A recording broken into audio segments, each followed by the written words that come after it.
Hello, everybody. Hello. So before the long ramp up, it's really awkward now that we have an intro because it isn't just like, okay, everybody quiet, we're going live. Is everyone live? Good, ready to go. I go, hello, everyone. Like it's nice and fluid. Now there's like a good 45 seconds, I think it is, where we just have to sit there going. Yeah. I mean, I watched the intro. So Well, and it's also a fun time for me and Chelsea to sort of wrap up a few lingering points from our pre-stream conversation. Yeah. From discussion. You mean the Sonic feet? Yeah, well, Sonic and his feet, and if you were his roommate, what sort of shenanigans those feet would get up to. Anyway, it's not important. This is Bloodwine, right? That's the one. Yeah. Yeah. This is Bloodwine. Okay, Will's thinking about it. I'd like him to stop. Will no. Anyways, I got a fucking clipboard. You want to do some tabletoppery? Yeah, let's do some tippity-toppity tabletoppery. Yeah. I'm at the long, exasperated sigh level of conversation after pre-stream banter about Sonic's feet. So I'm going to take a moment to just... Are Gabe and Chelsea's camera frozen? Oh, no, there we go. You guys froze for a sec. You're good. No, I was just... It's really appropriate. It's So Gabe... Come on. Sorry, so Gabe opened up the Twitch on the other screen. And so just at that moment, he tried to reduce the quality of the Twitch stream. I'm trying to save bandwidth so that we wouldn't freeze. And then it froze when he tried to do that. That's fair. made a crucial mistake. The crucial mistake of audience interaction. Anyways, with that technical malfunction, which is super on brand, the opening line of the fucking clipboard is, it's all branding, you know? Effective communication. Aware and perceptive. Detail-oriented. Able to work under pressure and solve new problems. Thief is a touchy word. A focus on inventory management, networking and sales, high-pressure negotiations. There's lots of ways to end up in this kind of business. Psychological predisposition without control strategies. You can have ideological conviction and purpose. But more often than not, you're smart but not educated. Slick but not connected. Driven but without opportunity. Resourceful but all appropriate resources are expended. If you'd only tell them, it would be a gold star resume. If they would accept it, you'd have a top tier CV. But instead, a damning absence. Welcome to Bloodwine. Okay. So you guys... Inventory management. We're going to be playing a 1990s survival horror with this inventory management. So you guys mostly have a wide, empty hull. After picking up your shipment last night, you spent the night just off port, and now you're pulling off away from there. You've got some spices tucked behind your rations in the back of the boat, but otherwise your hull is big, open, and empty, and you're on the way back to Westwatch. You haven't lifted up anchor yet, though. It's dawn, and you're all sort of waking up from your different positions on the ship. How's it going? Ooh. Pretty good. I think that they have that's frozen a little bit.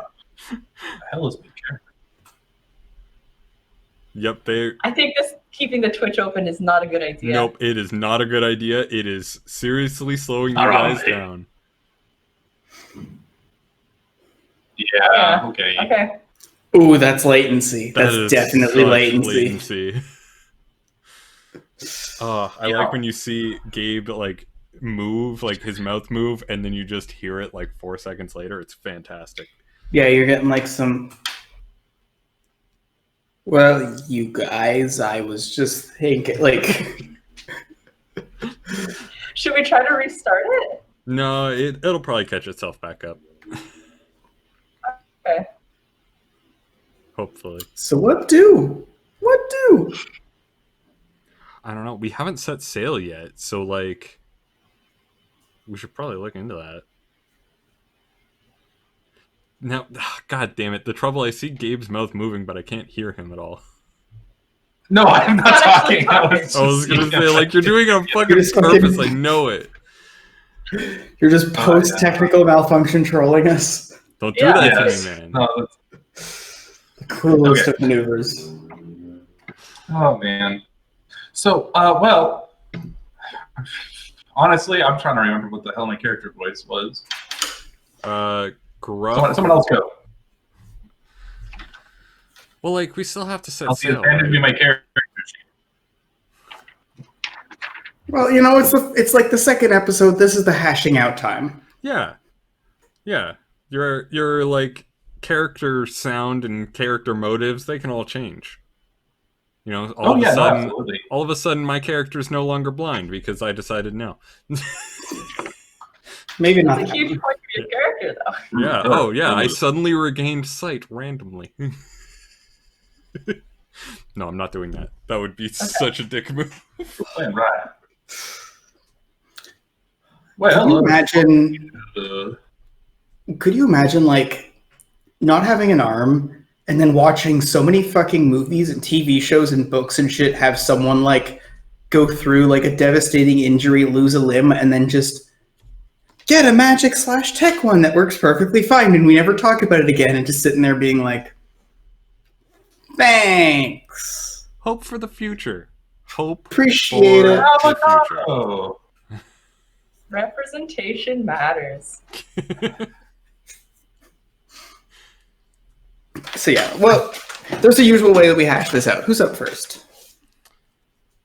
I don't think I'm the first to wake up. no, I'm probably the first to wake up, and I would probably immediately go and check on my equipment, check on my munitions, make sure nothing is going to explode, so that I can go through the rest of my day without freaking out. Yeah. So I walk out to my workshop now that everything has been moved out. There's a nice bit of space to kind of spread everything out and double check fuses and powder and just make sure everything's in tip-top shape. Yeah, you stretch out your legs, your cargo shorts, and your flip-flops, and you plip right down to the workshop.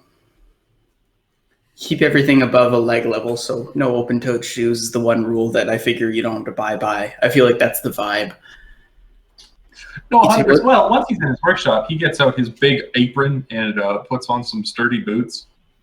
It's a different vibe in the workshop. So like you're pressed up against the door. There's a little grate. You're just peeking through. Creak open the door, and you go and you start putting your stuff on. The door gently closes, and the door's closed, so you think you're good. And you start putting on like the boots and the apron. It's when Croakwill, you wake up to like clunk, clunk, a big metal apron being put on a table, clunk, some boots being like clobbered out of a like cabinet on the other side near the munitions shed. Every morning. He never lets me sleep in. Every morning. He could just not check munitions that day. It's not gonna be the end of the world. Well, if you want the whole boot to explode, I mean, I suppose I could. You most definitely could. Just once to the afternoon. Just once save it to the afternoon. You know what they say: sun's out, guns are safely locked and loaded and stored below the workshop. Remind me, your character, did you go with like doubling up a craft and a mental skill, or was it all craft? So I have mental munitions and physical gunsmith. All right, want to go mental munitions? Sure. Woo-hoo-hoo-hoo. I got 12 plus 3 is 15. All right, you're looking through your workshop, and you just glare at a blasting cap that isn't in the appropriate housing. You scramble around, you pick it up from off the table, and you shut it, and you put it in the box, and you close the box again, and you just let the shame build in you and fade, and no one has to know. Yep. That sounds about right. I hope he Although, realizes that the moment we take on water, all of his munitions will just cease. To be fair, that's the I mean, best case scenario for failures. yep.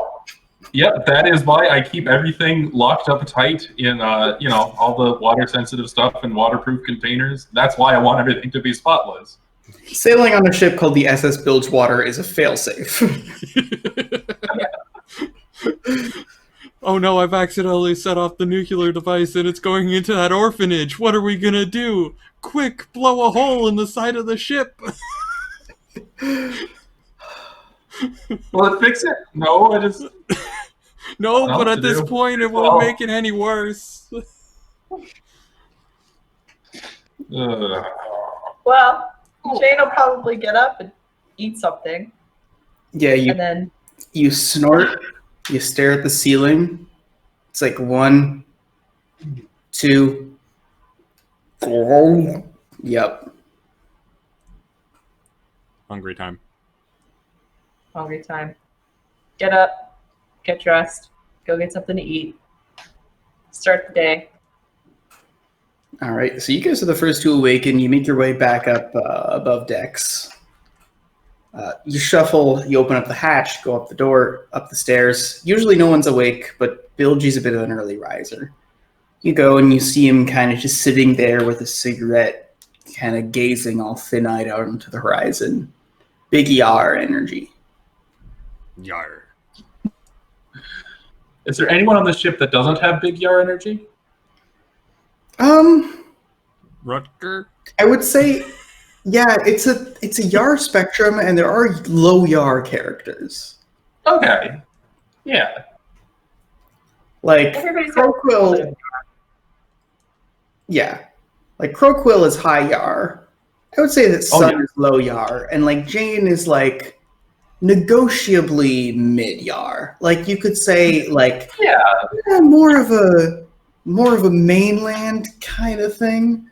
But you could also argue more of like just an alt pirate. There's a lot of ways to negotiate the vibe. I feel like Sun has definitely appropriated Yar. Like, he thinks of himself as very Yar, but he is not very Yar. I mean, Sun kind of looks like if there is a skin that you can purchase in a pirate game.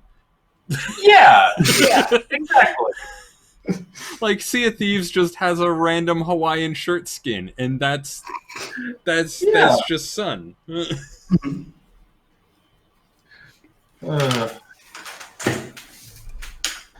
So at this point, Croquill, you've kind of just been stretching, letting things loose as people are heading up above decks, and you hear sort of like click, click, click, click, click. Rooker's probably getting to work prepping something in the morning. Well, I suppose we should probably get some breakfast. Hey, Warble, is there anything below me? Am I safe to get up? You don't hear anything. Warble? Warble? There's sort of like a shuff nearby, just like on a table. Warble, come over here, Warble. Don't make me cry on you. Warble, I will give you seeds. You just need to tell me.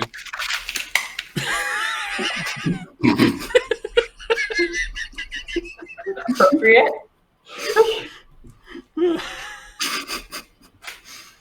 Horrible then, after like violently tapping the table, flutters up and lands on your shoulder.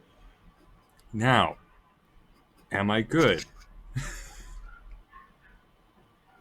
Is there anything You get a below positive silence.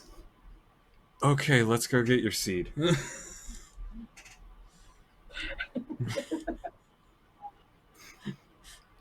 So you get up, you're close to your bed, you make sure everything's where it needs to be. At this point, it's kind of muscle memory. You grab the bag, you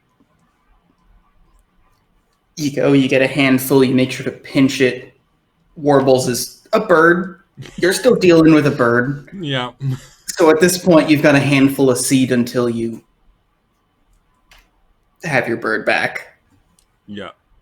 So I basically use my kitchen, like my normal bowl, as just like his bird feed bowl, and just kind of put it next to me, and like I go and sit down and wait for food if there's food.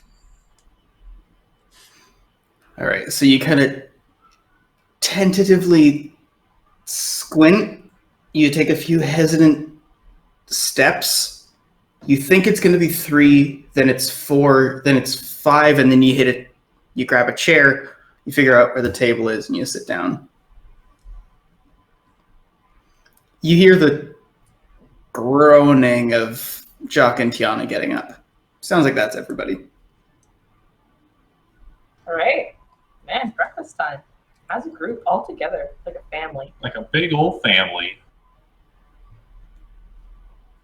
Drug smuggling family. One big happy drug smuggling family.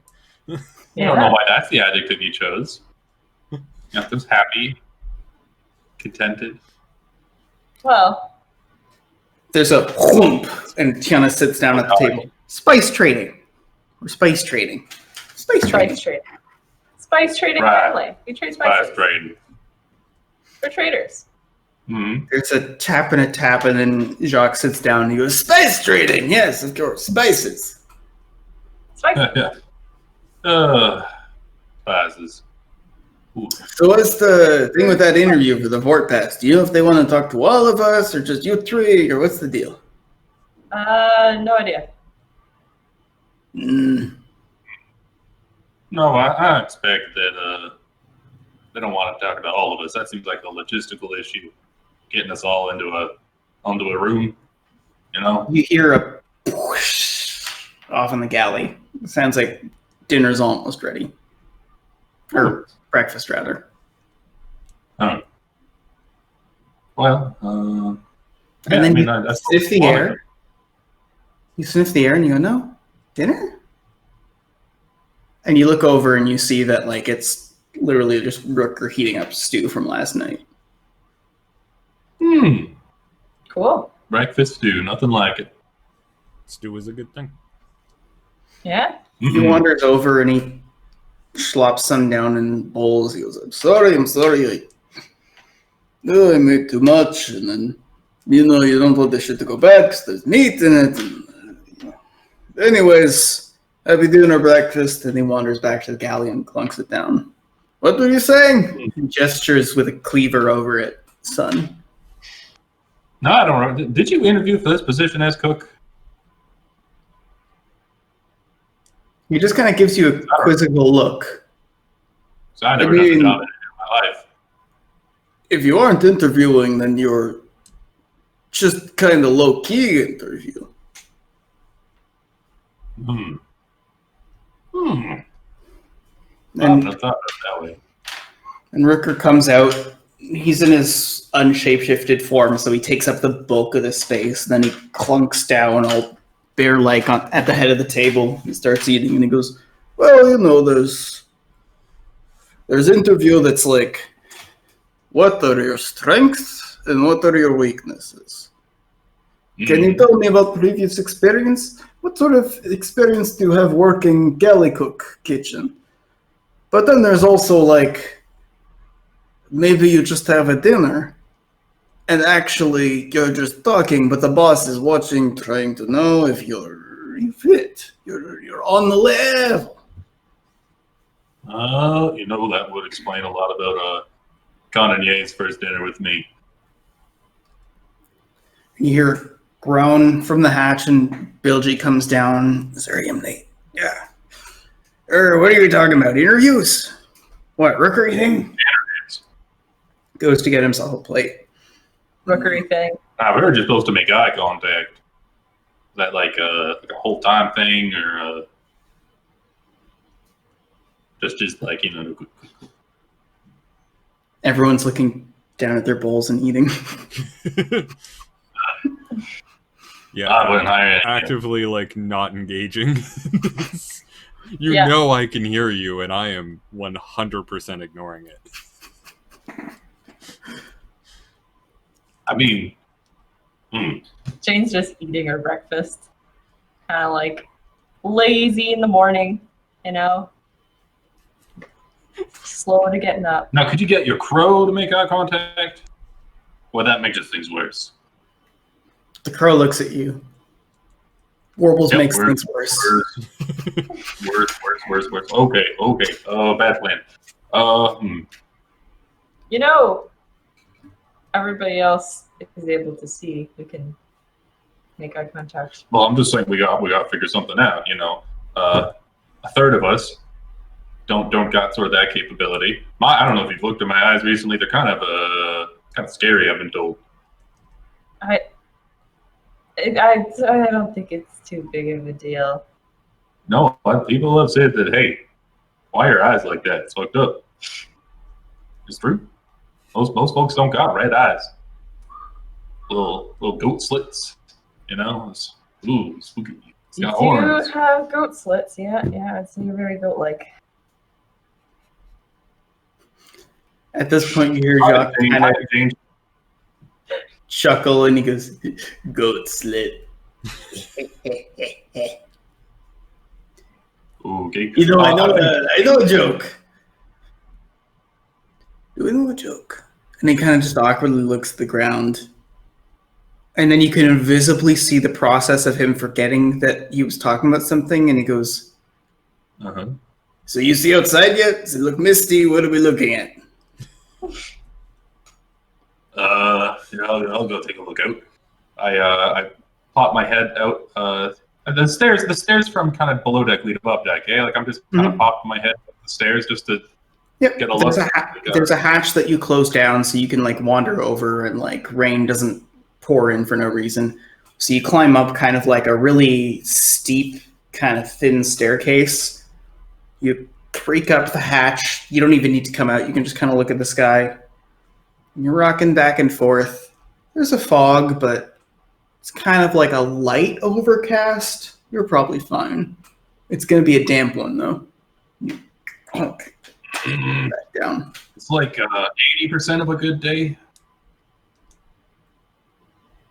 What does that mean? Is that like a mostly mediocre day, or yeah? Like there's a lot of the good mediocre day, maybe. A lot of the parts of a good day. Sun's out, kind of. Sun's out, kind of. Okay. There's not really a lot of rain. Most of it's still in the air, you know. Most of it's in the air. Okay. Sure. Well, Tiana just kind of shrugs. If it's over 50%, it's a good bet. Yeah. Yeah. So All right. maybe Go on the road. we're taking this up to the warehouse spot, right? With the usual guy? Yeah, I think so. Right. You're not. I mean, spices are pretty important. You don't want to double check that. We've done this thing 100 times. Okay. Yeah, should probably get there. No, you don't. Yeah. Oh. I'm sorry, I hate to be interrupting. I know that's a very rude thing to do in the middle of, like... No, I was just saying that. I'm sorry, I didn't really have anything to say. This is the most Canadian conversation I've ever heard. So Jacques clunks down his bowl and goes, "Okay," and he stands up and then sits down and goes, "Okay," and then he stands up again, wobbles, and he's good. He grabs his crutches and goes, steadies himself, goes to grab the cup while he's holding the crutch, and he wanders towards the galley. "So, we're sailing? What are we doing?" Yeah, I think we're sailing to the warehouse, sounds like. Yeah, we're heading out. I was just gonna say that Jane should be the one to make the eye contact because the rest of us they don't really got the in terms of sort of who'd be best suited for it. I think Jane's got this one in the bag. The working human eyes. Yeah. Yeah. I just realized my laptop isn't plugged in, and that could be pretty catastrophic for stream. So I'm gonna go and grab my charger real quick. Yeah, you should do that. I mean, like, it's not really catastrophic if I'm the one doing the talking. I do have social skills. I have one dot in perform, and I have no dots in any social skills. I have 2 social. I have 3 social. So, I think I am actually the one to do it. Yeah, you're better social than me. What sort of food? I have the same social as you. Yeah. Okay. Oh my god, I'm the social one of the party. Yeah, social one of the party this time. We're all screwed.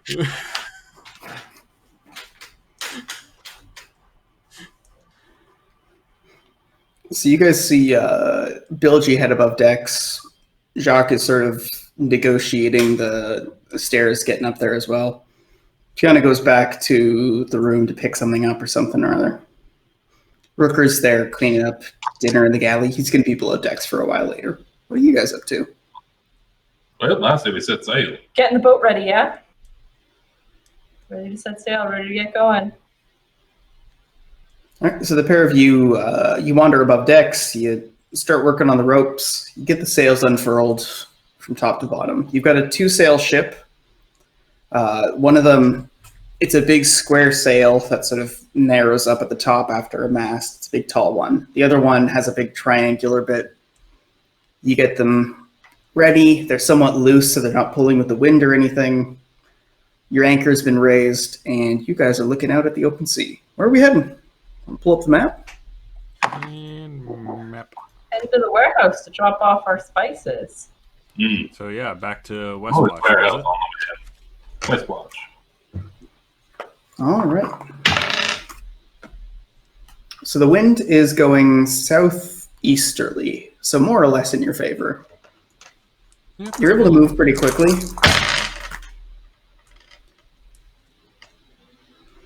So you make a solid, almost a full square's worth of travel. You're still kind of groggy, so you're taking it easy. You're getting used to like the sails, picking up a bit more tension, the water picking up speed until you're at the full chop when you're alert and ready after the dinner's really settled in and giving you the energy. So by now, it's mid-morning. You're sailors and adventurers. You're used to waking up at dawn. How's it going? Who's doing what on the ship? I am scouting. I'm sending Warbles on a quick scout, reminding him that when it's raining, he sticks a little bit closer. He watches out for any gusts, and he makes sure that he comes back. If it starts to thunder, he definitely comes back. Where do you sit when you do this? Since it's raining, I was going to have him like basically what Gabe did earlier, where you just like open the hatch to like peek out, send him out, and then go and sit at the table. All right, so I'm not sitting in the rain. You guys are sitting there watching Crowquill sort of like half hanging out, like hatch over her back, like sitting there talking to a bird that obviously could not give more of a fuck, being like, be careful for the gusts, and it's going to be rainy and windy, and I want to make sure you're safe, okay? Bye-bye. And the bird flutters off. You see Crowquill go clink below deck. What about Jane, though? Probably, doing ropes and checking maps, making sure we're on the right track, helping whoever's navigating. Just general ship stuff. So you're kind of mid-shipping, you're going back and forth, helping keep things taut. When you hear, like, straighten the sails, you head up and you make sure that's done. You're doing that alongside Tiana while Jacques is at the sails, and Bill G is kind of just peering, doing like a gaze from the bow of the ship. Bill G gets in very like sailorly gazy modes. Which is fine because I'm already doing the watch, so All right. Do you want to roll whatever appropriate skill? Ritual, I guess. Or All right. Druid, I guess. It doesn't matter either way. It's the same roll. It matters for me as a GM for the description is the only one.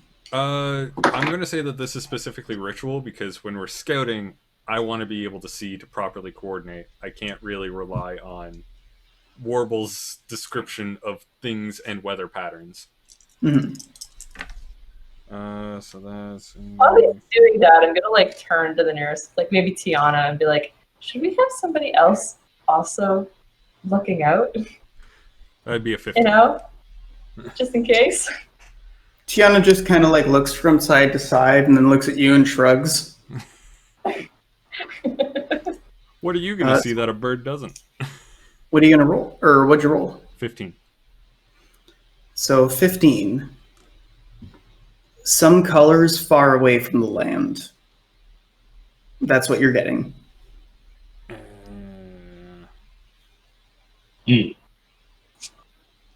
Some colors far away from the land. Okay. That's not a very good vision. You tell that to the board. In this case, it's one of the things that you've taught Warbles. Colors, is Warbles isn't smart enough to know the different kingdoms, but it means like big official, like well-painted national sails.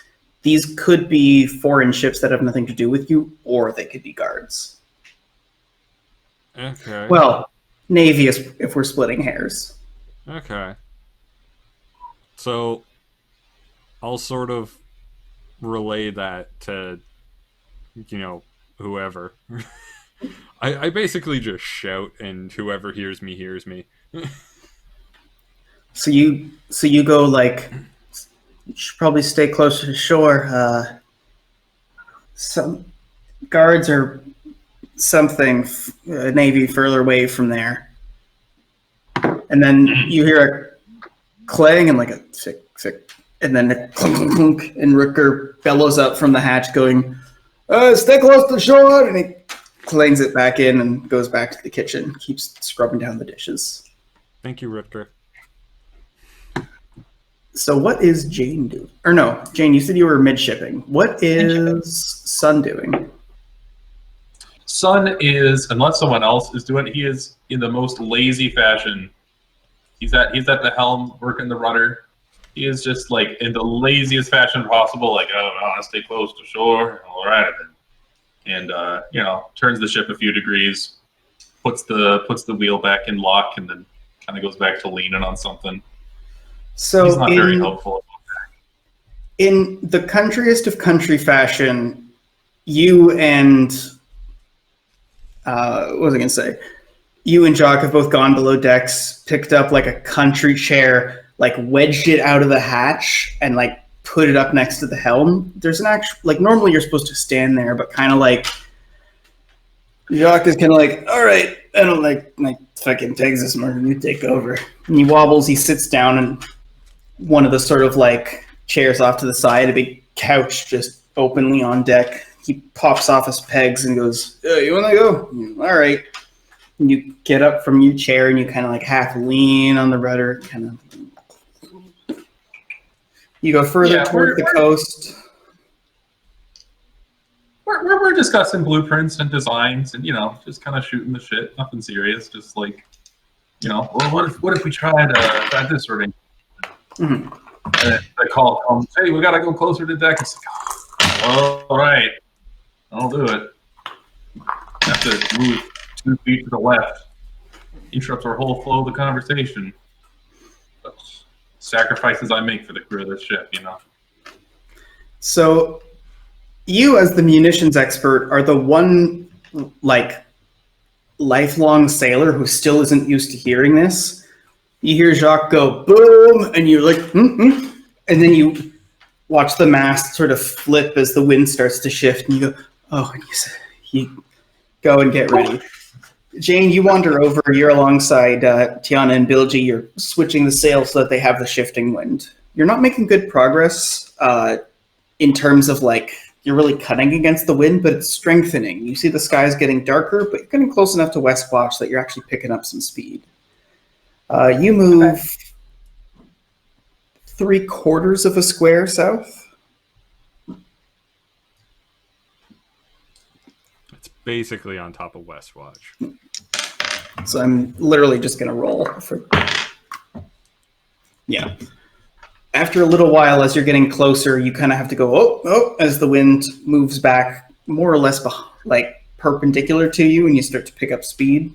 From there, though, you loosen the sails, you get closer to port, and then you kind of drift. Something that a lot of boats do, you kind of just follow the docks a little ways out to see if there's anybody signaling, any quartermasters. You get towards where your usual warehouse is. Before you do that, I want to open watcher docking. How do I feel about us docking here?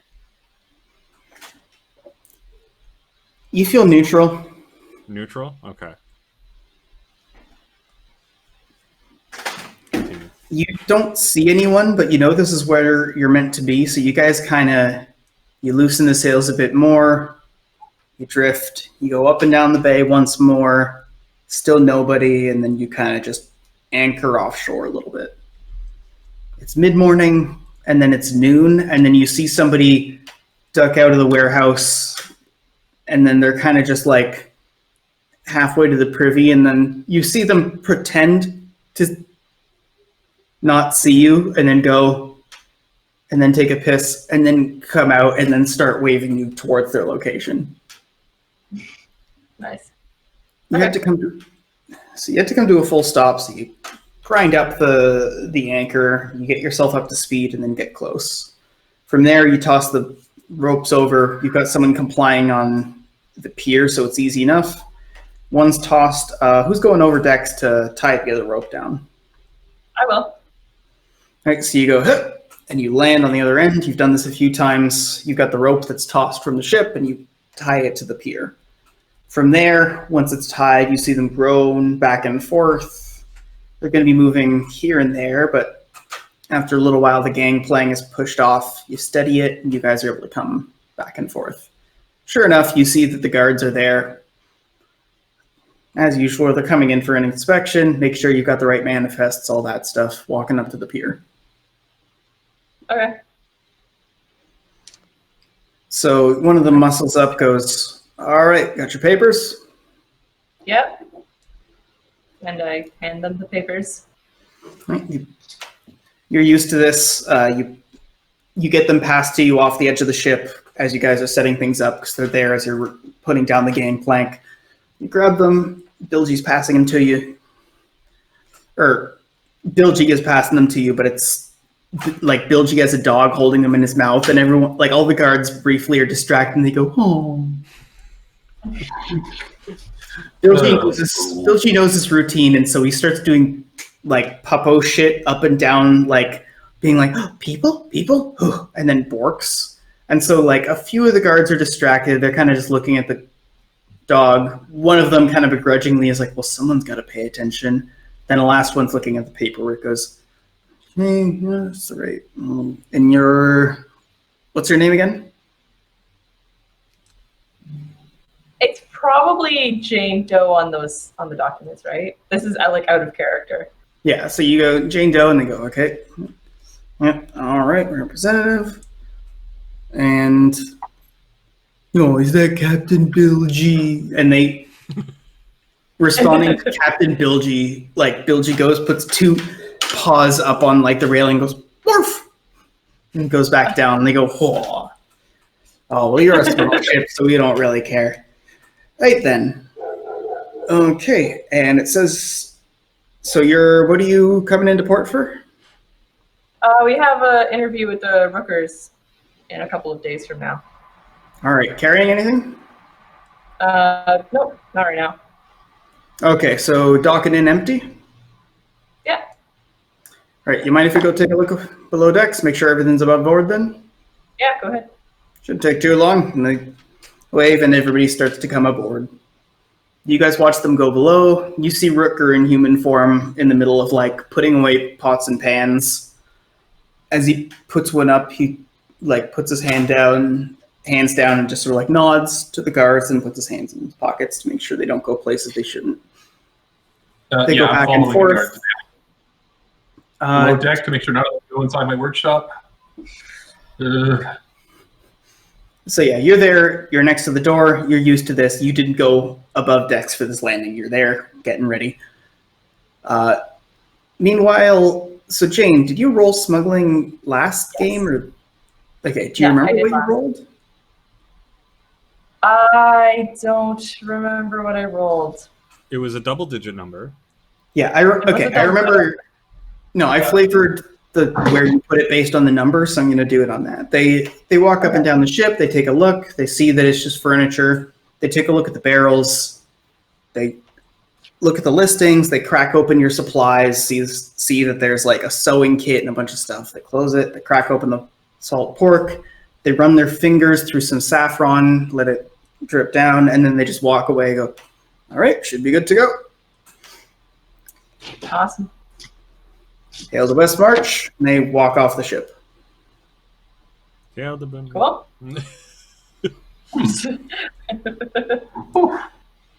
All right. See? That was eye contact. Jane's a natural.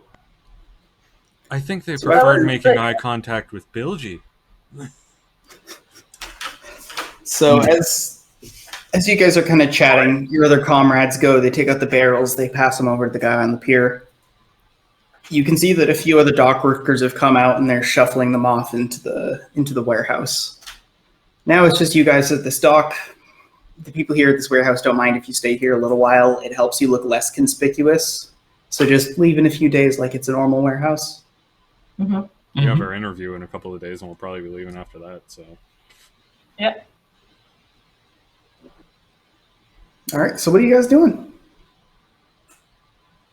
Got time to kill? I guess it probably only expects. How many days did it take us to make that trip? So how many 3. days until the interview? So you were delayed. It was in about a week, I think it was. It was kind of vague because you guys are a naval vessel. So you had a window that said about a week from now. Technically now is the absolute start of the window, but it's one of those things where like you were delayed there, you were delayed back, and you still got there before the window opened. You probably have like, in the absolute most ludicrous, like, oh God, are you serious? The FedEx guy came at 8 a.m. kind of way. Like someone could show up in the next hour, but... Okay. Whew. well, All I right. mean, we should probably get So the specific items that we have stored around the ship off the ship in case they do a more thorough inspection. Didn't we just do that? That's what we just did. Yeah, we just got all those off. Yeah, no worries. We got that okay. taken care of. do you guys remember what you were paid when you picked it up? It was 2 gold each. Something like Okay, that. so Tiana comes back with a sack of gold, passes you guys each 2 gold, and then the sack's empty. Okay. Well, I don't know about you. I want to make some munitions. That's kind of my whole thing. And it's a fun time to explore the crafting system in Bloodwine. Woo! Especially with so- dwarven tech. So Well, somebody's I'm gonna using- keep, I mean, so if you're on the boat, that's good. So you can be one of the people on the boat. Yep. Someone should be on the pier in case there's people coming by dropping off jobs. And then otherwise, everyone else is free to do what they please. Rooker wants to go for a walk, so does Bilgy. I'll probably stay on the be pier. I don't yeah, mind. I'll be on the pier too, just kind of relaxing and not constantly being jostled left and right by waves. All right, I so guess it would actually be more difficult than being blind. so Warbles comes back after you've come to port. He's got nowhere else to be, and then from there you get close to the gangplank, and then Warbles knows what to do. He flies down. He sort of like taps ahead of you, sort of like zigzags down the gangplank. You kind of awkwardly wander down, and then when you hit the pier, you feel around. There's an empty barrel. You tap it, good enough, and you plonk down. Warbles has no objections. I'd probably have a little bit of feed in my hand for him. Just because he was gone doing some flight. He might as well have a little snack. Yeah, Warbles seems oblivious, and then there's a moment where suddenly you feel the fifth down to your hand, and then sort of like a nudging around your fingers, and he starts going for it. I'm just going to run to the bathroom real quick and think of something. Okay.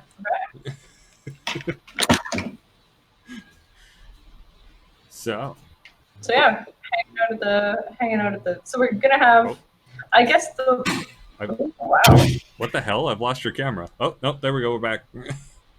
For a second, you were a green screen. You could have been anything. Could have been anything at all. You could have been actual cannibal Shia LaBeouf. Actual cannibal Shia LaBeouf. He's coming up behind you. Yeah. With his stump leg. You have the stump Yeah, leg. you're the one who has a stump leg. Yeah. You had to cut You're it right. off after you got caught in I'm a the bear one with trap. the stump leg. Caught in a bear trap. Okay, You know, side Chelsea. moment. Have you guys played that in VR? Mm-hmm. Someone did a Beat Saber Played map. which in VR? Like someone did a Beat Saber Oh, map no. of actual cannibal Shia LaBeouf. And it I have is not. so I have much not. fun. Is it free? I mean, no, it's just literally what happens. Like, it tells you that you're crouching and walking through a forest, and so you're crouching down and, you know, kind of like moving your hands side to side as if you're like pushing away brush and stuff like that. It's very entertaining. Okay. So That people sounds are fun, really, brushing around which is, leaves. Half-Life Yeah. Alexis. While you're running away from actual Yeah, cannibal Half-Life Shia LaBeouf. Alexis, you're in VR. Yeah. You're in VR, right? And they have cutscenes that play sort of in front of you, and you're there. There's a great speedrun where someone is just juggling. Mhm. Like, they just see how long they can juggle during these cutscenes. So all this dramatic stuff is happening around them, and they're just like literally juggling like bottles and things, which takes actual skill to juggle in VR, and they know how to do it. It's very fun. That's great. I can't juggle in real life, let alone in VR. Yeah. I tried for a little bit, and it didn't work so good. But then again, I was like a teenager, so maybe adult coordination will be better. Nah. Might actually be worse. Yeah. Might be worse. Well, So Will, yes, how much would like a special slug cost for crafting purposes? Because in the rules, they're all blank when it comes to cost. I'm going to scroll to that real quick. A special what? Sorry? Like I slug, special arrows. Oh, I think slug. specifically Okay. are the blank ones. All right, here we go. I think that's because we never generally care about ammunition. It's all just Right. included in the day's supplies. So these are all NA. So special slug. Tell me about this special slug. I want to do because if I was an alchemist, I could say I'm making a poison. Mhm. I want to make just like have you ever seen a high impact bullet and it's got that weird like cross on it, and it's like when this hit you, it doesn't go in. It says punch. That's like impact damage. So like, in the sense where like it's meant to sort of like have a duller, more widespread impact that deals more like a structural kind of crunch. Exactly. Yeah. Okay.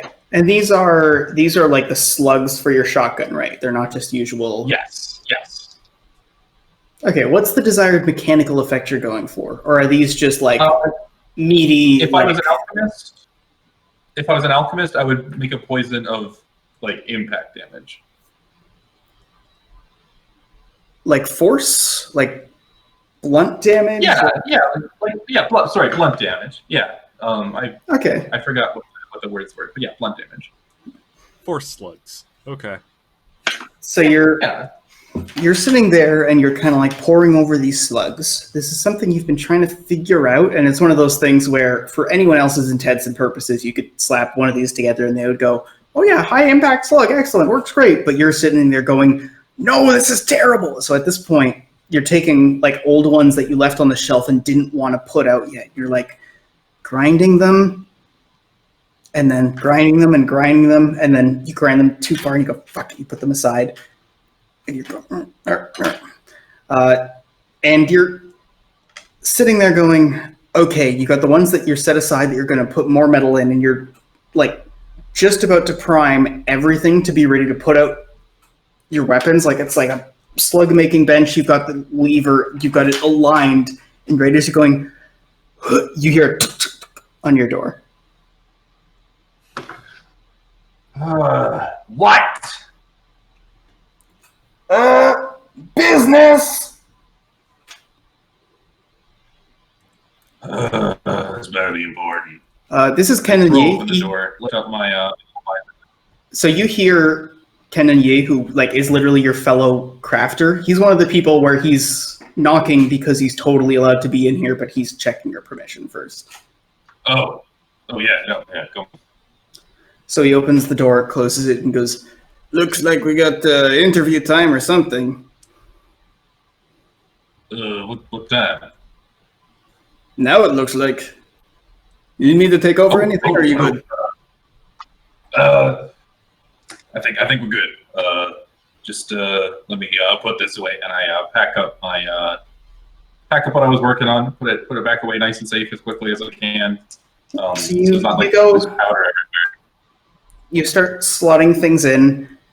You're like going, "Oop, oop." You hear the door close behind you as he leaves. You hear the safety latch close. You're like, whew, a little bit of anxiety quelled.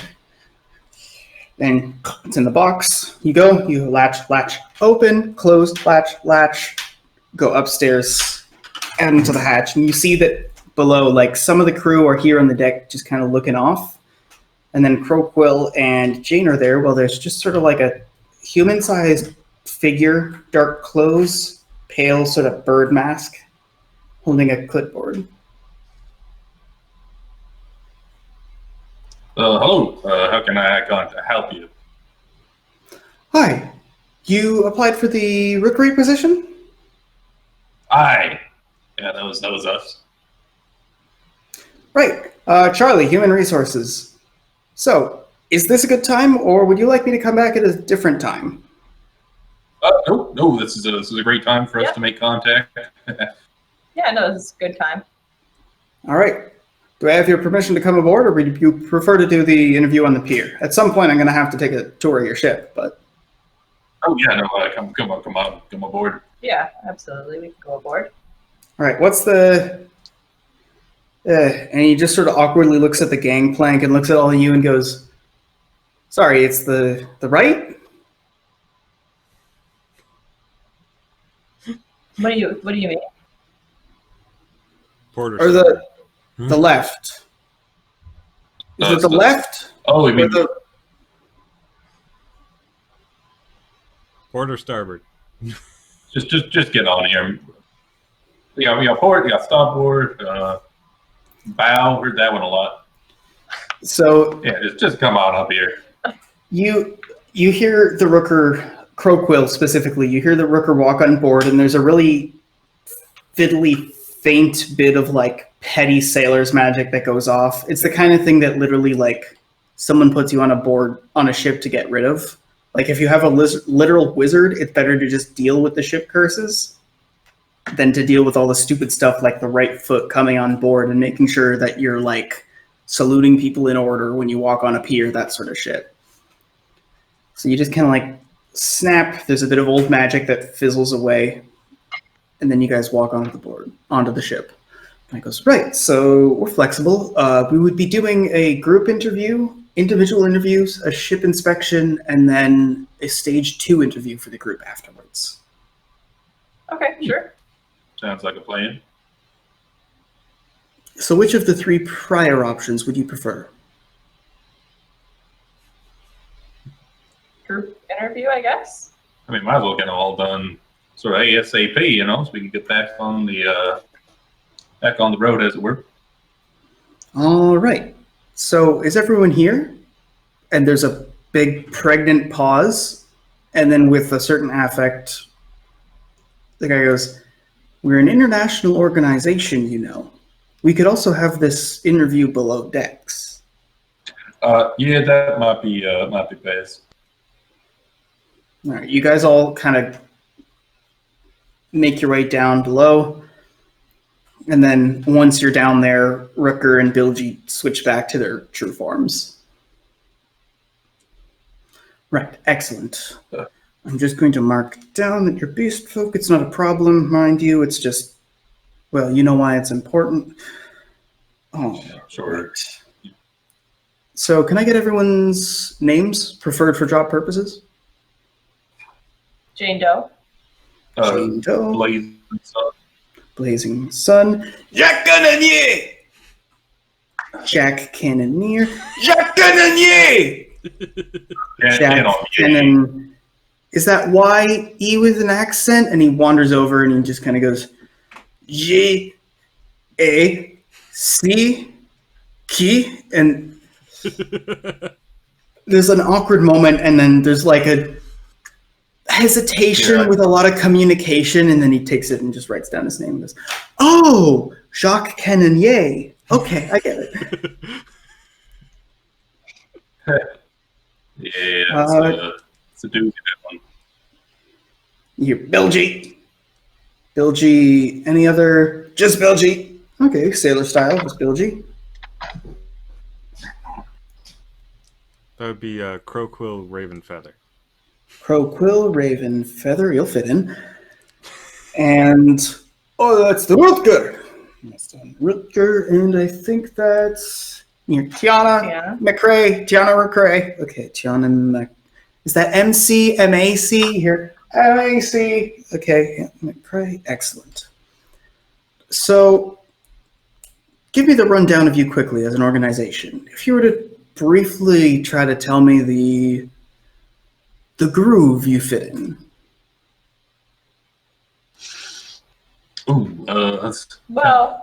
We take up jobs, generally shipping jobs that people need from us, and we'll bring things from place to place, or people from place to place, and that sort of thing. We're really sort of in the business of going from place to place.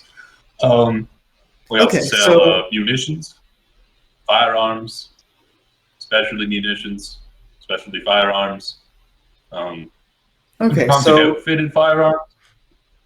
So in addition to commissioned miscellaneous port work, you also deal in munitions sales. Excellent. Are there any outstanding criminal warrants that I should know about? Thank God, no. Nope. No, I think those all got squared away, more or less. All right.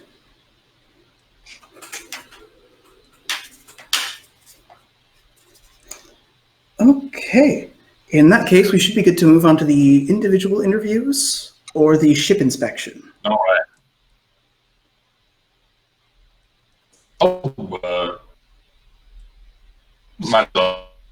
Oh dear. Inspect the ship first. Inspect the ship. Give us some time to practice our eye contact.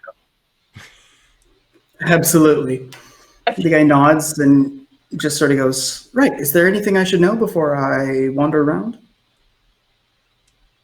Don't go wandering into my workshop. I can show you the things in there, but kind of prefer to keep everything sort of undetonated, all that energy potential, if you kind of catch my drift. Okay. We do need to do a full inspection. Should I call in a munition specialist? Munitions, explosives, and dangerous cargo, I should say, for the full title of the official profession. That might be best. All right, and then there's a tuck, tuck, tuck, like at the hatch immediately on top of the ship. A very light one, like a bird. I check. Like, is there something above there? You creak open the hatch, and it's like in the span of a second, you open it, bird flies in onto the Rooker's shoulder. Rooker sort of just mumbles something, the bird flies off, and then you close the hatch. He goes, right, shouldn't take too long. Okay, in that case, I'll just hold this off for a little while until the specialist's here. I wouldn't want to disturb your work. I understand that you're a professional. And, right, so then he walks up and down. You hear mumbling, like, good repair. Visible signs of patchwork from previous battles with mediocre but perfectly serviceable craftsmanship. He wanders over to another side. He's back and goes, unusually well-stocked galley implies good morale. Respect, and he sort of, you hear the guy like, he gazes back towards the door, and then like the 16 warnings and 2 latches on it, and goes back and goes, all right, and respect for warnings and safety guidelines. I go over to Crowquill and I say, well, for once you're not missing out on the paperwork. Yeah, it sounds like it's very thorough paperwork. It's usually missing on paperwork. You hear, Crowquill, you hear the groan of somebody on the other end of the gangplank. Just a moment later, you hear a bird going... I think your friend's here. Oh, right. Do you mind if I just... Yeah, of course. So you guys, presumably some of you sort of like peek your heads out of the hatch as this happens. The guy goes up, wanders off, and you see that like an identical person in like the dark garb and the little white bird mask, except like obviously with like an additional like padded jacket on top, walks aboard.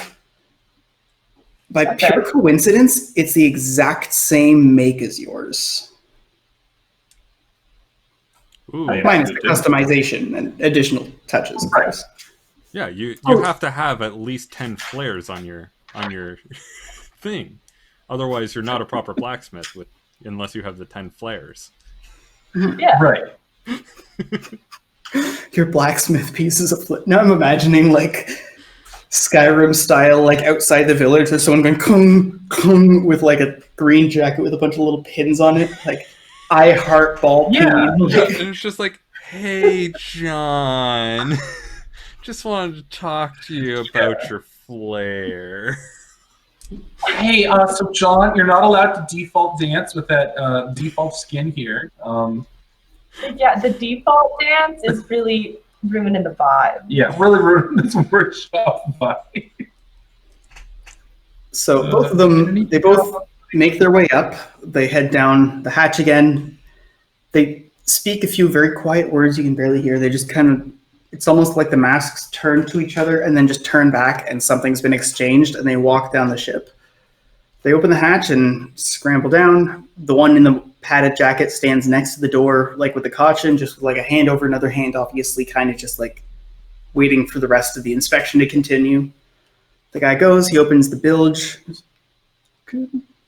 Surplus of bilge water, which makes sense given munitions supply. Clunk. Right, everything else seems...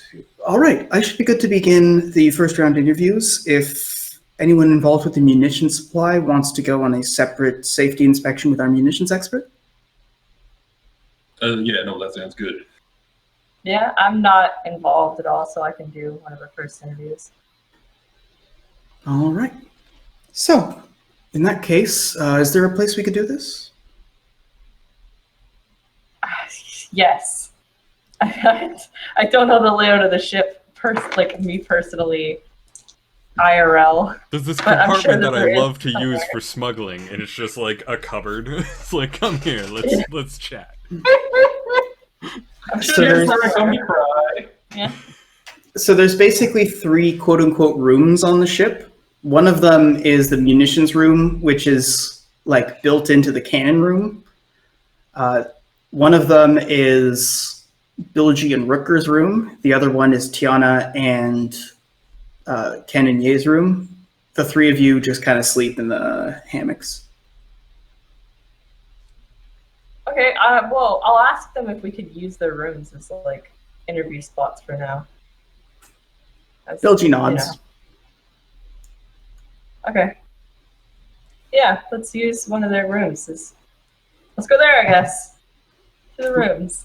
Right, so you walk to the other end of the deck, you open the door, past the galley, and there you are in the room. It's kind of like this big, wide, saggy mattress with way too many blankets and pillows on it. You can see that there's a few shelves on the wall, and there's like empty bottles and a few like wrappers and stuff like that. There's a few miscellaneous like books, other belongings here. There isn't really room to sit, so you kind of just awkwardly groan onto the edge of the bed. Okay. Right.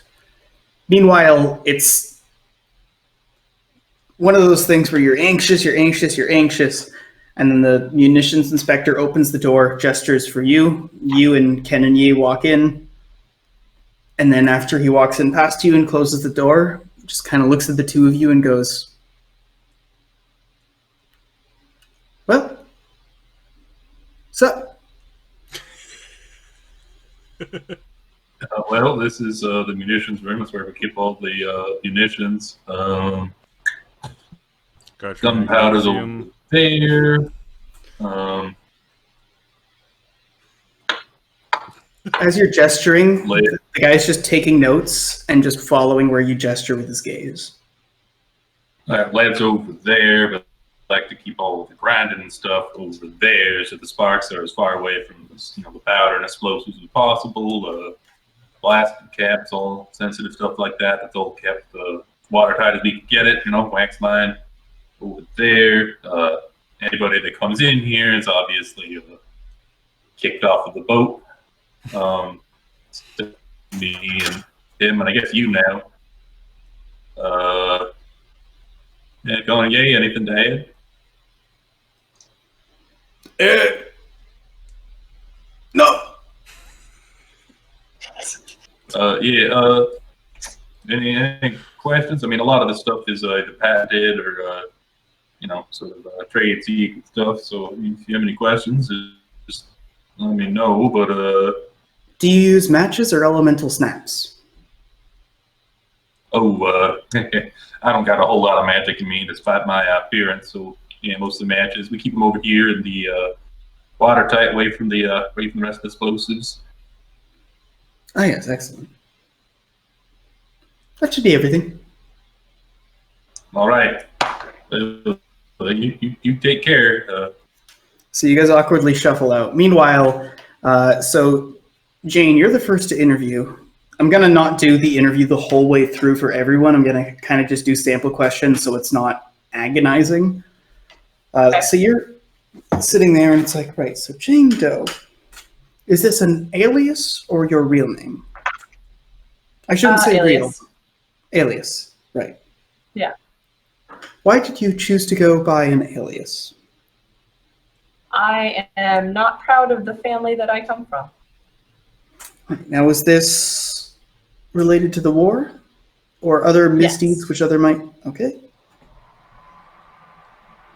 Now, it shows here that between 4 and 1 year ago, you don't really have much of a work record aside from working from this company. Yeah, no signing off on any documents. Is there any explanation for that? No, not really. I just decided to live kind of a simple life among the ship, kind of following people about, doing some various work things. Okay, so would you describe it as vacation, an internship? Yeah, like an internship, maybe. All right. It's the weirdest internship ever. It's like, hey, can you intern specifically for the angle of doing crimes for us? Hey, could you make a run down to the drug warehouse and deliver a bunch of drugs over here, please? Thanks. Great. How many times have you been shot, stabbed, or otherwise inflicted potentially critical bodily harm?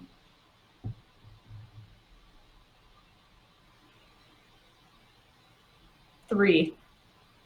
3 times, excellent. And what is the longest continuous time and or what is the estimated upper limit of your holding breath capability? Breath hold. I'm sorry, let me just, and almost in a panic, you see him slam down the clipboard and he takes out another piece of paper and he goes, that needs a revision 3 days ago. Slides it underneath and goes back to immediate demeanor. Sorry for that. The correct phrasing should have been, what is the longest time or the estimated longest time for which you can hold breath? And someone will be reprimanded for the clerical error. Okay, out of game, what is a normal amount of time that somebody can hold their breath? I think a long time is a minute. Yeah. Yeah. Like free divers can do like 5 minutes. Yeah, like the people who go and like dive for like pearls and stuff can do crazy long, but like, yeah, like 1 minute. I'll say 1 minute 10 seconds. Ooh. All right, so the interview continues. You leave, Tiana goes in, Kennedy goes in, and then it's either Croquill or Sun. Who's next? Probably Croquill, because Sun is still awkwardly talking in the munitions. Actually, Sun is actually still recovering from having a stranger in his workshop. Like, legitimately, that was him mustering all of his social graces to not yell at this guy as he's looking at things. So This other guy, who, as far as you know, is completely competent in the exact same field. Yeah. Yep. I haven't seen his credentials. I don't know what kind of work he's done. Yep. Maybe he's one of those sloppy munition experts, loses a finger here and there. Even though he still had all his fingers. So you're sitting there, the conversation goes on, there's some interview questions, you get through them. Okay. What would you describe as your greatest strengths in the workplace? That would be my ability to... Fuck, I'm trying to, like, think of the way to phrase this without sounding just, like, horrible. It's just like, that would be the gut feelings I get. They're always right. Intuition. Good intuitions. And what would you say is your greatest flaw in the workplace? I think it's a little obvious I'm not exactly capable of helping out around the ship. Understood. Have you ever been liable for any crashes, explosions, unintended detonations, or major structural damage following an accident? No, I stay out of Sun's workshop for fear of causing any damages. You know, Just to be clear, we're not counting anything minor. no, never been accounted for it. All right. How sacred do you consider information, and why? Information is an important tool. A currency, if you will. Therefore, it should be treated like currency. All right, very well. And the interview goes on a little ways, and then Rutger goes in, and then Bilgi, and then it's Sun. You've had a chance to cool down, and now you're back in the hot seat. There's some conversation. All right, man. Goes back and forth, and then it gets to the question: are you comfortable sharing space with your coworkers? Oh, space, yeah. Oh, space. Oh, we get along great, Sharing space in the common room, sharing space on deck, not a long ways apart when we're sleeping. So, yeah, I'm great at sharing space. All right. Have you ever had any major personality conflicts with anyone aboard your ship? Oh, no, I'm pretty easygoing. I don't think I really butt heads too often. As long as you stay out of my workshop, we get along just fine. And would you be comfortable telling me about, just briefly, not for too long, a story in which you firmly asserted a boundary against unreasonable requests? Oh, yeah, no, you get passengers sometimes that, want to see, hey, what's behind that door? Or, hey, why does that door say, danger, do not cross? Or, hey, what's all that noise that's coming from the door? Or, it's a lot of smoke coming up from behind that door. Or, hey, why is your beard all burnt? And, so sometimes it's worth not delivering a paying passenger to the proper destination to avoid having to work with nosier people, Okay, so you would say that you would be willing to set aside other work for the purpose of making sure that something of sufficient value is kept safe. Would that be accurate to say? I mean, if by sufficient value you mean the lives and the structural integrity of everyone on this boat, yeah, I'd say it's pretty important to keep that safe. Be willing to, lay down the law, as it were. All right, and last question on the interview here. What would happen if we didn't have mail? Ooh, yeah. Without the mail, kind of everything don't grind well, don't it? We can't send bills, can't pay bills, can't send catalogs, can't read no catalogs. Letters, people send letters sometimes. You'd be out of a job. By the sounds of it, that would suck. I'd hate for that to happen. How's my eye contact, by the way? Is it too much? The person in the bird mask sort of looks up at you and goes, "Oh, it's fine. Nobody can see my eyes under this mask either, so I don't usually get bothered." Right. That should be everything we need. Thank you for your time. I just need to confer with one of my associates. And you hear it outside the window of the room you're in. Sure. So you kind of wander over, you open it, bird comes in. There's a mumbling, bird leaves. Bird associate or? Yes, I'm just going to be waiting on deck. This shouldn't take too long.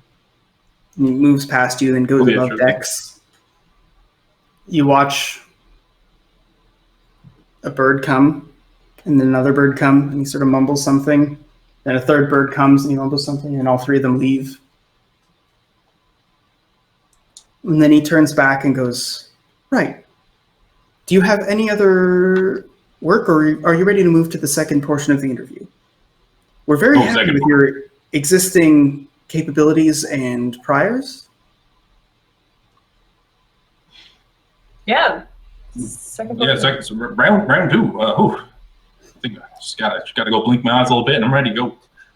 Okay, because common parlance is that with these interviews, we tend to hit the ground running. Sure. That's a general bad idea for a boat, but okay. Very well. Crack me up. Do you have your maps with you? Do we actually have maps? Oh, yeah, we got. Do you want to pull them up? Okay. Yeah. Big Lee, where's the dang maps? All right. You will be required to bring a hypothetical package to White Abbey. I'm just going to clear these out. I think we need them anymore. And if I am correct, White Abbey is... Yeah? Nope, I got it wrong. I thought we had to go down. I was wrong. Wait, shouldn't it be by... It is just a little down further. Damn it. Or over one? This might be a weird little... We're looking for a White Abbey. But I'm not scared. Does this not exist on the maps? Is this a major malfunction? I could have swore White Abbey was on the maps. It was amazing. Yeah. I don't even see forks on the maps. And they're right by each other. It should be right around here, isn't it? I hate to see it. You might be missing a map. East that's 7. the right coast. East 1? Oh, it's cut off. Oh. We can only see 8 by... Actually, is that even... Oh! Yeah, I think these are supposed to be 10 by 10s.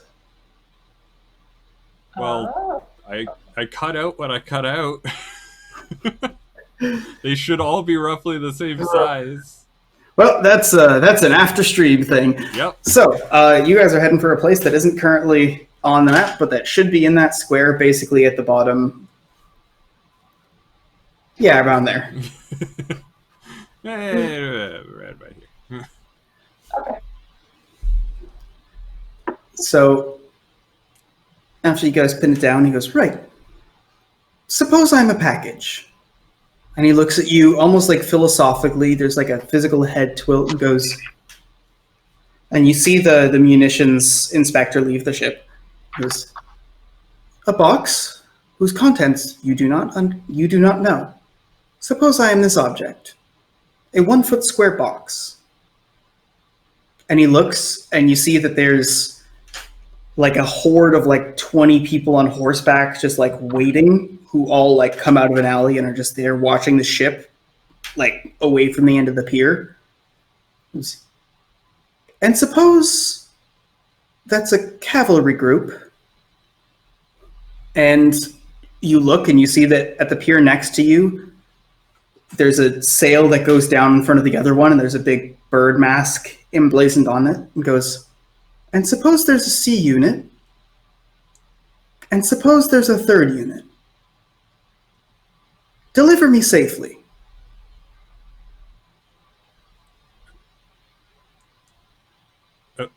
Okay.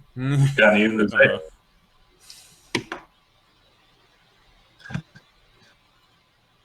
Ooh. Where are you delivering you? We're White basically, Abbey. yeah, we're basically delivering it to White Abbey, which, by my estimates, would take us about a day. Well, probably 2 Oh, days well, if we had bad weather. never knew mail was so exciting.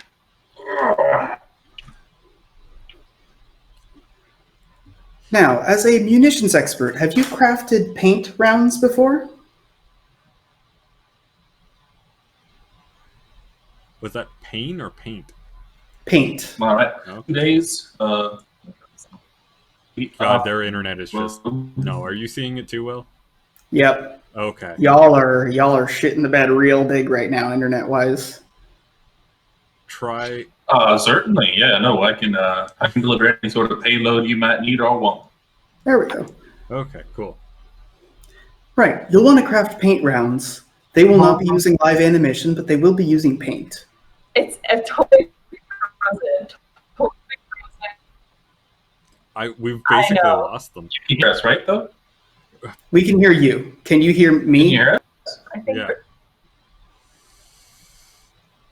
Oh no, this is not. Yep, there we go. There they go. There they go. I'm not sure if that was voluntary or it was probably voluntary. All right. Hello. Hello? Okay. Hello. Hello. Are we back? Yeah. We can hear you. Can you hear us? Okay. Yep, we can hear you. Anyway, so I believe Oh, where we man. were was talking about the paint Okay. ammo, and right. Paint rounds. You'll want to craft Anything you want those. delivered. Mm-hmm. They'll have Anything they'll you want have down paint range, I can too. put it. They will also have paint rounds, as will the cavalry, as will the third unit. The hunt begins when you leave the bay. Good luck. All right then. I was worried this was going to be a boring job. So we are going to pick it up next week with a paintball match. Paintball match. Yeehaw! Paintball match. God, it's been years since I played paintball. So if you guys want to see round 2 of the interview, wherein we find out how good these guys are at protecting wanted cargo, you guys can check in next week at twitch.tv/Mr. Croton. You can find us at youtube.com/Mr. Croton when we keep up the episodes. What else we got? Bloodwine.fandom.com if you want the rules for how to play this. Yeah. And is there anything to plug? There is New Vegas, where we Yes. finished the campaign, but now we get to start the fun DLC.